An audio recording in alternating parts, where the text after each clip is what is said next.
Seorang anggota Dewan Desa di tepi barat Ashraf Samara menyebut buldoser Israel di desanya telah mengubur harapan warga Palestina untuk mendirikan negara.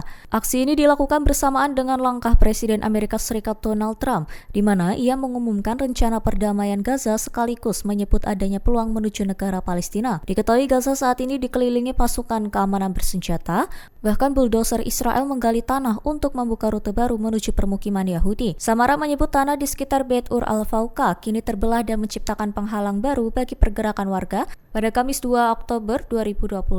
Ia menilai pembangunan jalan tersebut akan menjebak komunitas perumahan Palestina karena warga hanya dibatasi untuk tinggal di wilayah yang sama. Setiap jalan baru memudahkan mobilitas pemukim Yahudi, sementara warga Palestina justru semakin terhalang menuju lahan pertanian, tempat kerja maupun kota terdekat. Sementara itu, tank-tank Israel pada Kamis 2 Oktober 2025 dilaporkan memblokir jalan utama menuju kota Gaza, sehingga warga yang telah keluar dari kota tidak diizinkan kembali masuk. Israel dilaporkan hampir mencegat seluruh kapal milik Global Smooth Flotilla yang membawa bantuan kemanusiaan menuju Gaza. Diketahui hanya tersisa satu kapal yang masih berlayar menuju wilayah terkepung itu. Kementerian Luar Negeri Israel pada Kamis 2 Oktober 2025 menyatakan kapal terakhir itu masih berada di kejauhan. Mereka menegaskan jika kapal mendekat maka akan dicegah agar tidak memasuki zona yang disebut sebagai wilayah pertempuran aktif.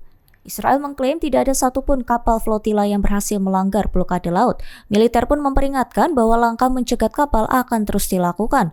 Perlu diketahui, Global Smooth Flotilla berangkat sejak akhir Agustus 2025 dari pelabuhan Spanyol. Armada itu terdiri lebih dari 40 kapal sipil dengan sekira 500 relawan, anggota parlemen hingga aktivis internasional. Sejauh ini kapal-kapal yang sudah dicegat diantaranya Otaria, Yulara, Huga, Aurora, Adara, Alma, Sirius, dan masih banyak lagi. Seorang pejabat Israel mengonfirmasi bahwa Angkatan Laut telah menahan lebih dari 400 aktivis pro-Palestina dari 41 kapal yang tergabung dalam armada ketabahan menuju Gaza pada Kamis 2 Oktober 2025. Pejabat itu menjelaskan operasi berlangsung sekira 12 jam. Menurutnya, pasukan Israel menggagalkan upaya ratusan orang yang mencoba menembus blokade laut di jalur Gaza. Ia menambahkan para peserta kemudian dipindahkan ke pelabuhan Asdod untuk diintegrasi oleh polisi Israel. Perdana Menteri Israel Benjamin Netanyahu memuji Angkatan Laut atas aksi pencegatan tersebut pada 2 Oktober 2025. Ia menyebut para tentara telah melaksanakan tugas dengan tingkat profesionalisme tinggi. Netanyahu juga menegaskan bahwa operasi itu mencegah puluhan kapal masuk ke zona pertempuran serta menggagalkan upaya untuk mendelegitimasi Israel. Meski begitu, Israel menghadapi kecaman internasional dan gelombang protes setelah mencegat armada ketabahan yang membawa bantuan kemanusiaan ke Gaza. Rekaman siaran langsung dari kapal memperlihatkan tentara Israel dengan helm serta perangkat penglihatan malam saat menaiki kapal. Sementara itu, para penumpang terlihat mengenakan jaket pelampung dengan tangan terangkat.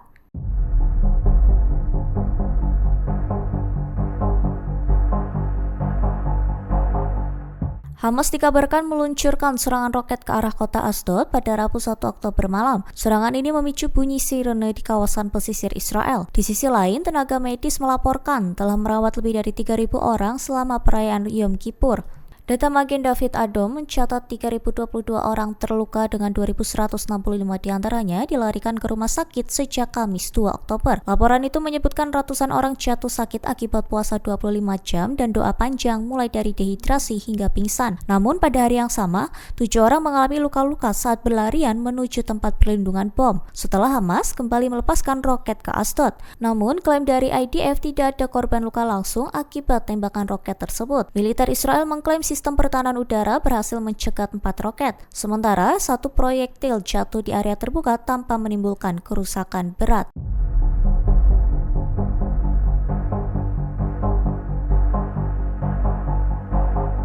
Seorang pemimpin senior Hamas mengonfirmasi kelompoknya akan segera memberikan respons terhadap rencana gencatan senjata yang diajukan Presiden Amerika Serikat Donald Trump. Rencana komprehensif itu diumumkan pada 29 September lalu, berisi 20 poin yang menyerukan penghentian permusuhan segera. Usulan tersebut juga mencakup pertukaran tawanan, pelucutan senjata di Gaza, hingga pembentukan pemerintahan transisi di bawah pengawasan badan internasional yang dikendalikan langsung Trump. Mohammed Nazal, anggota Biro Politik Hamas, mengatakan pihaknya sedang membahas proposal proposal itu secara serius meskipun ada banyak keberatan. Ia menegaskan konsultasi dilakukan dengan berbagai faksi Palestina, tokoh independen, serta mediator internasional. Menurut Nazal, tanggapan Hamas akan tetap berlandaskan pada kepentingan rakyat Palestina. Ia menekankan bahwa kelompoknya tidak ingin rencana itu dipakai sebagai dalih untuk melanjutkan eskalasi kekerasan. Download Tribun X sekarang, menghadirkan lokal menjadi Indonesia.